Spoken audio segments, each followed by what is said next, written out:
ലോക പരിസ്ഥിതി ദിനം പെരുന്തോട് കരയിൽ ഫലവൃക്ഷ തൈകൾ നട്ടു. എടവിലങ്ങ് ഗ്രാമപഞ്ചായത്തിലെ വാർഡ് 11-ൽ കാർഷിക മേഖലയെ പ്രോത്സാഹിപ്പിക്കുന്ന തളിർ ഗ്രൂപ്പിന്റെ നേതൃത്വത്തിൽ ലോക പരിസ്ഥിതി ദിനത്തിന്റെ ഭാഗമായി പെരുന്തോടിന്റെ ഇരുകരകളിലും ഫലവൃക്ഷ തൈകൾ നട്ടുപിടിപ്പിക്കാൻ തീരുമാനിച്ചു.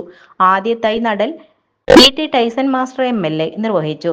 വൃക്ഷത്തൈകൾ നട്ടുപോന്നാൽ മാത്രം പോരാ, കാലാവസ്ഥയ്ക്കനുസരിച്ച് അതിനെ സംരക്ഷിച്ചു പോരേണ്ടതും സംഘത്തിന്റെ ഉത്തരവാദിത്വമാണ് എന്ന് MLA സംഘാംഗങ്ങളെ ഓർമ്മപ്പെടുത്തി. ഇതിന്റെ ഭാഗമായി ദുഷന്തള ജയനെ വൃക്ഷങ്ങളുടെ സംരക്ഷണ ചുമതല ഏൽപ്പിച്ചു.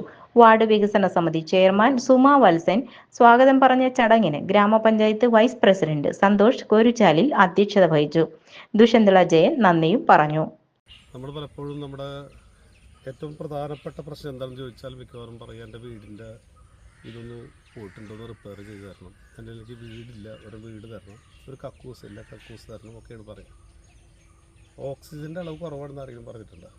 എനിക്കിങ്ങനെ വലിക്കുമ്പോൾ എനിക്ക് ആവശ്യത്തിനുള്ള മുഴുവൻ ഓക്സിജൻ കിട്ടുന്നില്ല എന്ന് ആരെങ്കിലും പറഞ്ഞിട്ടുണ്ട്? ഒരാളും പറഞ്ഞു കേട്ടിട്ടില്ല. എന്നുവെച്ചാൽ ഇപ്പോൾ നമുക്ക് സഫീഷ്യൻ്റ് ആണ്, നമ്മൾ ആവശ്യത്തിനുള്ളതുണ്ട്. യഥാർത്ഥത്തിൽ നമുക്കെല്ലാം ഇല്ലെങ്കിൽ ജീവിക്കാം, എന്തില്ലാതെ. ഓക്സിജൻ്റെ അടുത്ത് നിങ്ങളിപ്പോൾ ഒന്ന് കുറച്ച് നേരം ഒന്ന് മൂക്കൊന്ന് പിടിച്ചാൽ മറത്തി നിർത്തിയെങ്കിൽ 1 മിനിറ്റ് നിങ്ങൾക്ക് നിൽക്കാൻ പറ്റില്ല. 1 മിനിറ്റ്. നമുക്ക് ആവശ്യമുള്ള ഏറ്റവും ആദ്യത്തെ സാധനം ശരിക്കും പറഞ്ഞാൽ ഓക്സിജനാണ് നമുക്കിവിടെ വേണ്ടത്. ആ ഓക്സിജൻ നന്നായി നിലനിർത്തുന്നതിൻ്റെ പ്രധാനപ്പെട്ട ആളാരാ? ചെടി. പക്ഷെ നമ്മളതിനെ ശ്രദ്ധിക്കാറില്ല.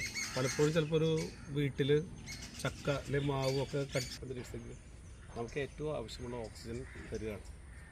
ഇവിടെ ആ ഓക്സിജൻ്റെ അളവ് ഞങ്ങൾക്ക് നന്നായി രാത്രിയൊക്കെ വിളിക്കുന്ന ആൾക്കാർ, ഞങ്ങൾക്കൊരു കുറ്റി സിലിണ്ടർ വേണം, ഓക്സിജൻ്റെ സിലിണ്ടർ വേണം.